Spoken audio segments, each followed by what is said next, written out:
विद्यार्थी मित्रांनो, आपण मागणीचे विश्लेषण या प्रकरणाचा अभ्यास करत आहोत. आज आपण मागणीचा नियम अभ्यासणार आहोत. मागणीचा नियम हा उपभोगातील एक महत्त्वाचा व मूलभूत नियम आहे. विद्यार्थी मित्रांनो, प्रामुख्याने सन 1890मध्ये प्रकाशित झालेल्या अर्थशास्त्राची मूल तत्वे या ग्रंथात प्राध्यापक अल्फ्रेड मार्शल यांनी मागणीच्या नियमाची मांडणी केलेली आहे.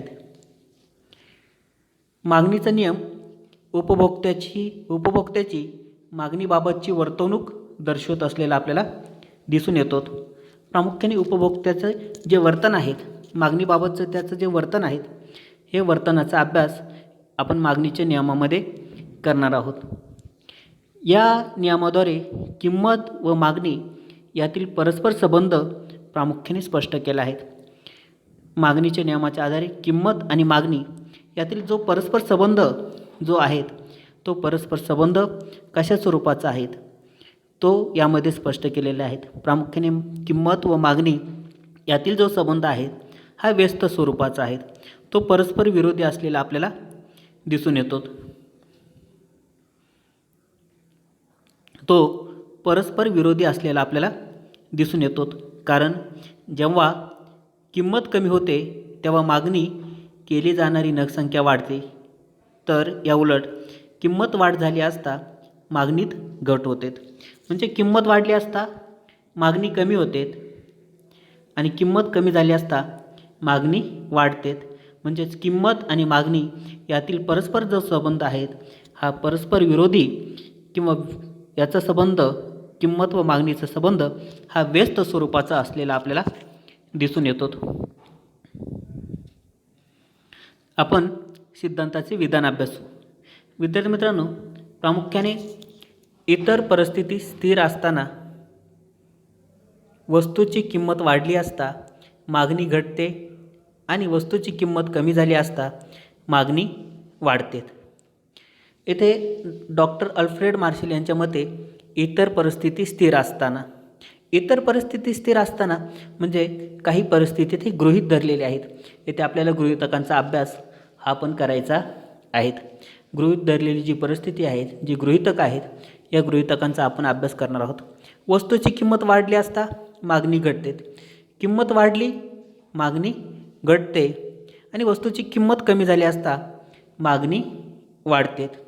दुसऱ्या शब्दात आपल्याला सांगता येईल की इतर परिस्थिती कायम असताना वस्तूच्या किमतीत वाढ होते तेव्हा वस्तूच्या मागणीत घट होते, आणि जेव्हा वस्तूच्या किमतीत घट होते तेव्हा वस्तूच्या मागणीत वाढ होते. अशा प्रकारे किंमत आणि मागणीचा जो संबंध आहे हा व्यस्त स्वरूपाचा म्हणजे परस्पर विरोधी असलेला आपल्याला दिसून येतो. तो परस्पर विरोधी असलेला किंवा व्यस्त स्वरूपाचा असलेला दिसून येतो. मागणी व किंमत यांचा फलन संबंध कशा स्वरूपाचा आहे याचा आपल्याला अभ्यास करायचा आहे. प्रामुख्याने मागणी आणि किंमत यातला जो संबंध आहे, याचा जो फलन संबंध आहे, तो प्रामुख्याने dx = f in bracket px bracket complete. म्हणजेच विद्यार्थी मित्रांनो, मागणी हा किमतीचा परिणाम आहे. मागणी हा किमतीचा काय आहेत? परिणाम आहेत. आपण जितकी पण मागणी करत असतो ती मागणी हे किमतीचा परिणाम आहे. किंमत जास्त असेल तर मागणी कमी करेल, किंमत कमी असेल तर आपण मागणी जास्त करतो. म्हणजेच मागणी हा किमतीचा काय आहेत? परिणाम आहेत.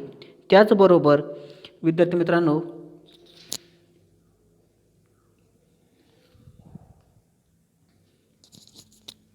मागणी हे किमतीचे फलन आहेत. मागणी हे किमतीचे काय आहे? तो फलन आहेत. किंमत कमी असेल तर मागणी अधिक करतो, किंमत अधिक असेल तर मागणी कमी करतो. म्हणजेच मागणी हे किमतीचे फलन आहेत. येथे आपल्याला डी दर्शवलेलं आहे. डी म्हणजे वस्तूची मागणी, एक्स म्हणजे वस्तू, एफ म्हणजे फलन दिलेले आहेत, आणि पी एक्स म्हणजे वस्तूची किंमत दर्शवलेली आहेत. विद्यार्थी मित्रांनो, आपल्याला या नियमाची जी सुरुवात आहे, इतर परिस्थिती स्थिर असताना, अशी आपण याची विधानाची सुरुवात केलेली आहे. आता इतर परिस्थिती स्थिर असताना म्हणजे काही परिस्थिती गृहीत धरलेली आहेत. मग कोणती परिस्थिती गृहीत धरलेली आहेत? या गृहीत परिस्थितीचा आपल्याला काय करायचं आहे? प्रामुख्याने अभ्यास करायचा आहे. सगळ्यात महत्त्वाचं म्हणजे स्थिर उत्पन्न पातळी. पहिलं गृहीतक आहेत स्थिर उत्पन्न पातळी.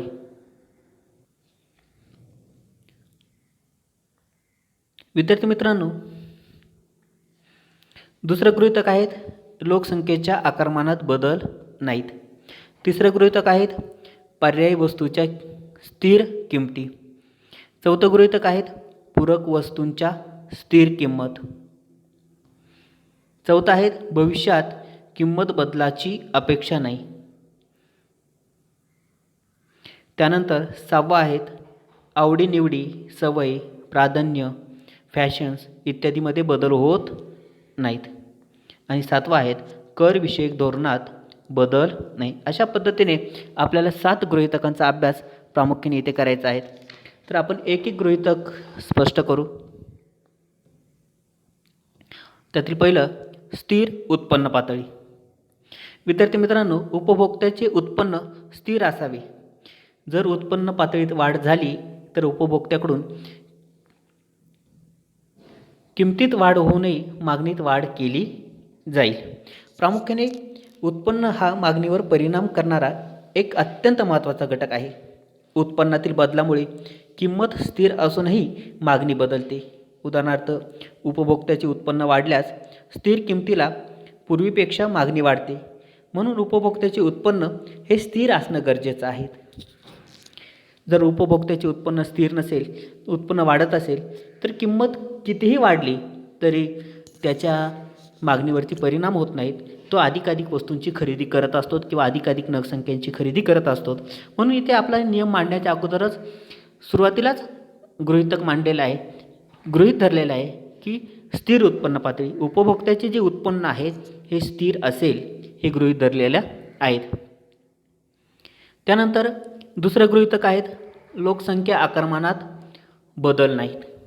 विद्यार्थी मित्रांनो, प्रामुख्याने जे देशातील लोकसंख्येचा आकारमान आणि रचना वस्तूंची एकूण मागणी प्रभावित करत असते. त्यामुळे असे गृहीत धरले जाते की लोकसंख्येचे आकारमान स्थिर आहे. मागणी हे लोकसंख्येचे आकारमान व तिच्या संरचनेवर अवलंबून असते. की प्रामुख्याने लोकसंख्या अधिक असेल तर अधिक मागणी केली जाते, लोकसंख्या कमी असेल तर कमी मागणी केली जाते. त्याचबरोबर लोकसंख्येचा संरचना कशा स्वरूपाची आहेत त्याचा परिणाम खूप मोठ्या प्रमाणात मागणीवरती होत असतो. लोकसंख्येत वाढ किंवा घट झाली तर किंमत स्थिर असूनही मागणी वाढत असलेली किंवा घटत असलेली आपल्याला दिसून येते. म्हणून लोकसंख्या स्थिर असली पाहिजे, म्हणजे लोकसंख्येच्या आकारमानात बदल होत नाही असे आपले सिद्धांत मांडण्याच्या अगोदरच परिस्थिती गृहीत धरलेली आहेत. अशी परिस्थिती ही गृहीत धरलेली आहे की लोकसंख्येचे आकारमान व संरचना ही कायम आहे, यामध्ये कुठल्याही स्वरूपाचे बदल होत नाहीत. त्यानंतर तिसरे गृहीतक आहेत पर्यायी वस्तूंच्या स्थिर किमती. विद्यार्थी मित्रांनो, प्रामुख्याने पर्यायी वस्तूंच्या ज्या किमती आहेत यात कोणताही बदल होत नाहीत असे गृहीत धरले आहेत. कारण पर्यायी वस्तूंच्या किमतीत बदल झाला तर त्याचा परिणाम प्रामुख्याने वस्तूंच्या मागणीवरती होत असलेला आपल्याला दिसून येतो. म्हणून पर्यायी वस्तूंच्या ज्या किमती आहेत या पर्यायी वस्तूंच्या किमतीमध्ये कुठल्याही स्वरूपाचा बदल होत नाही असं गृहीत धरलेलं आहे. तर उदाहरणार्थ चहा, कॉफी हे एकमेकांना पर्यायी वस्तू आहेत आणि पर्यायी वस्तू असल्या कारणामुळे चहाची किंमत वाढल्यास चहाचे ग्राहक कॉफीकडे वळतील व कॉफीची मागणी वाढेल.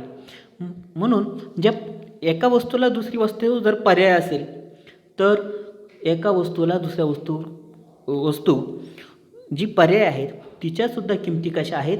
स्थिर आहेत. म्हणून पर्यायी वस्तूंच्या किमतीत बदल होत नाही असे गृहीत धरलेले आहेत.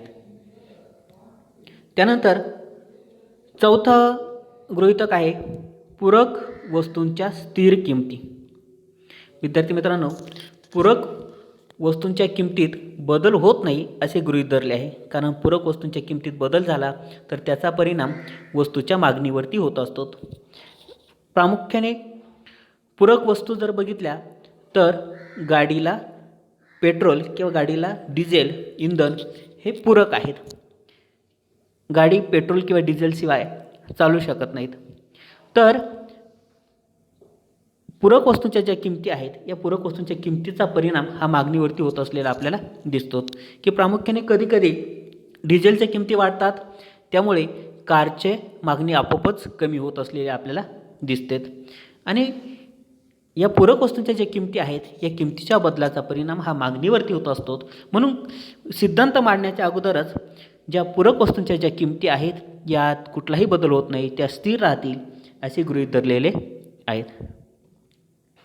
त्यानंतर भविष्यात किंमत बदलाची अपेक्षा नाही. प्रामुख्याने उपभोक्त्यांची भविष्यात किंमतविषयक बदल घडून येण्याची कोणतीही अपेक्षा नाही असे गृहीत आहे.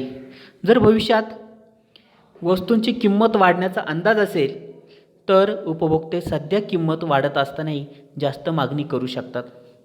प्रामुख्याने आपण बघितलं आहे की भविष्यातील किमतीचा अंदाज जर व्यक्तीला असेल तर तो आपल्या मागणीमध्ये बदल करत असतो.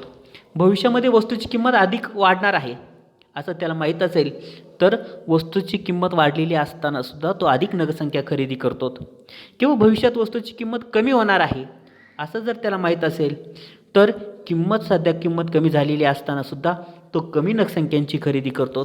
म्हणजे भविष्यातील किमतीचा अंदाज जेव्हा त्याला असतो त्यावेळेस त्याचा मागणीवरती परिणाम होत असतो. म्हणून भविष्यातील किमतीचा बदलाची अपेक्षा नाहीत किंवा त्याला अंदाज नाही, हे आपण सुरुवातीलाच काय केलेलं आहे, गृहीत धरलेले आहेत. त्यानंतर 6वं गृहीतक आहेत आवडीनिवडी, सवयी, प्राधान्य, फॅशन्स इत्यादीमध्ये बदल होत नाहीत. प्रामुख्याने उपभोक्त्याच्या आवडीनिवडी, सवयी, प्राधान्य, फॅशन इत्यादीमध्ये बदल होत नाही असे गृहीत धरले आहे. यामध्ये बदल झाल्यास मागणीमध्ये बदल होतो. की प्रामुख्याने फॅशन्स असेल, आवडीनिवडी असेल किंवा सवय असेल, व्यक्तीला जर सवय असेल तर ती वस्तू कितीही महाग झाली तरी तो ती वस्तू खरेदी करत असतो. धूम्रपानाच्या बाबतीत हा अनुभव लोकांना नेहमी येत असतो की ती कितीही महागाची वस्तू असली, कितीही महाग किंमत वाढली तरी प्रामुख्याने तो मागणी करत असतो. किंवा एखादी नवीन फॅशन्स आली तर तिची कितीही महाग असली तरी लोक त्या फॅशनची मागणी करत असतात, तशा स्वरूपाच्या फॅशन्स वस्तूंची मागणी करत असतात. किंवा ती फॅशन जर कालबाह्य झाली तर त्या वस्तूची मागणी काय होत असते, कमी होत असते.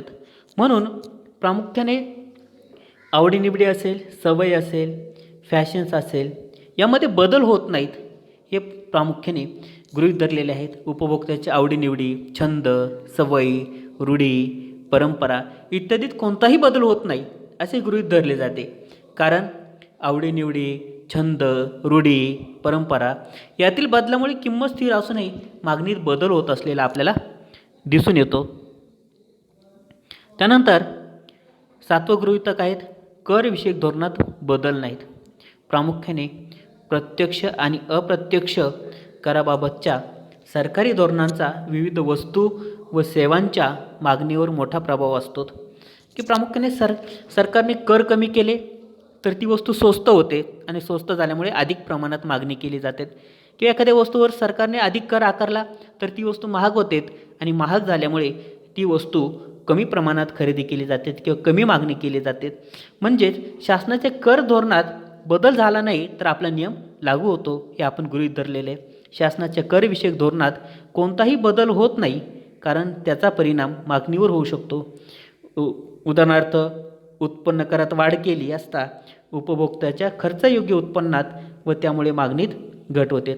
की उत्पन्न करात वाढ केली असता उपभोक्त्याचे जे खर्चयोग्य उत्पन्न आहेत ते आपोआप कमी होतात आणि खर्चयोग्य उत्पन्न कमी झाल्यामुळे आपोआपच मागणीमध्ये काय होते, घट होते आणि त्यामुळे मागणीवरती त्याचा परिणाम होत असतो. म्हणून नियम मांडत असताना, सिद्धांत मांडत असताना ही परिस्थिती गृहीत धरलेली आहे की शासनाच्या धोरणात बदल होत नाही किंवा करविषयक जे धोरण आहेत हे करविषयक धोरण बदलत नाहीत.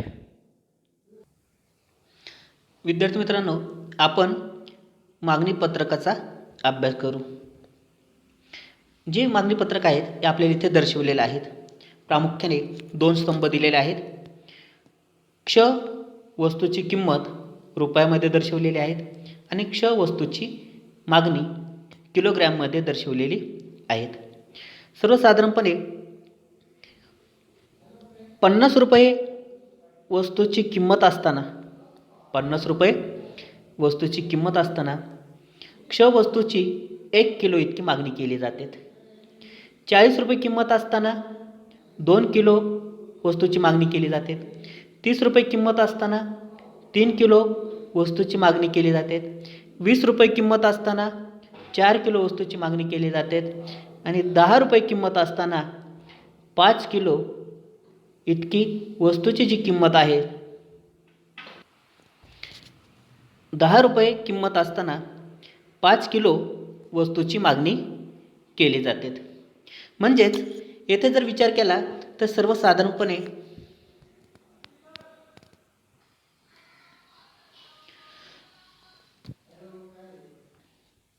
विद्यार्थी मित्रांनो, येथे आपल्याला यावरून असे स्पष्ट होते की जेव्हा वस्तूची किंमत कमी होते तेव्हा मागणीत वाढ होते आणि वस्तूची किंमत वाढते तेव्हा मागणीत घट होते. म्हणजेच किंमत व मागणी यात व्यस्त स्वरूपाचा संबंध असलेला आपल्याला दिसून येतो की सर्वसाधारणपणे किंमत जेव्हा कमी होत असते, किंमत जेव्हा कमी होते तेव्हा मागणीमध्ये वाढ होत असलेले आपल्याला दिसते. 1, 2, 3, 4, 5 अशा स्वरूपाची मागणी वाढत असलेली आपल्याला दिसते आणि किंमत जेव्हा वाढत असते तेव्हा मागणी ही कमी होत असलेली आपल्याला दिसते. 5, 4, 3, 2, 1 अशा स्वरूपाची मागणी ही कमी होत असलेली आपल्याला दिसते. म्हणजेच किंमत आणि मागणी यातला जो संबंध आहे, किंमत आणि मागणी यातला संबंध हा व्यस्त स्वरूपाचा असलेला आपल्याला दिसतो की जेव्हा किंमत कमी होते तेव्हा मागणी ही वाढत असते आणि जेव्हा किंमत वाढते तेव्हा मागणी ही कमी होते. म्हणजेच किंमत व मागणी यातील जो संबंध आहे तो व्यस्त स्वरूपाचा असलेला दिसून येतो.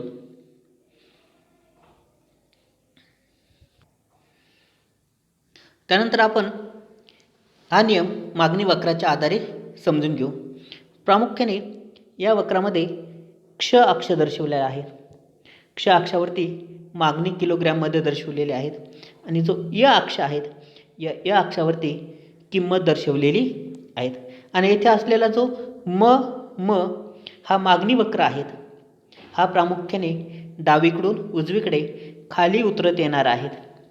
डावीकडून उजवीकडे खाली उतरत येणारा असलेला आपल्याला दिसून येतो. म्हणजेच तो ऋणात्मक स्वरूपाचा असलेला दिसतो.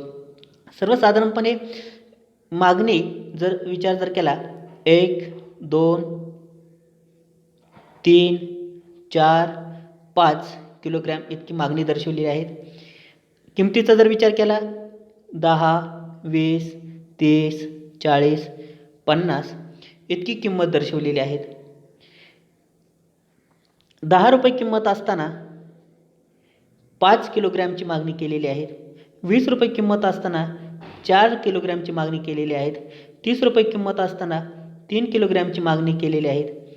40 रुपये किंमत असताना 2 किलोग्रॅमची मागणी केलेली आहे आणि 50 रुपये किंमत असताना 1 किलोग्रॅमची मागणी केलेली आहे. म्हणजेच येथे जसजशी किंमत वाढते तसतसे मागणी ही आपल्याला कमी होत असलेली आपल्याला दिसून येते आणि जसजशी किंमत येथे कमी होते तसतसे येथे मागणी ही वाढत असलेली आपल्याला दिसून येते. म्हणजेच येथे आपल्याला किंमत आणि मागणी यांचा व्यस्त संबंध असलेला दिसून येतो. किंमत आणि मागणी जो वक्र आहे हा ऋणात्मक स्वरूपाचा असलेला दिसून येतो.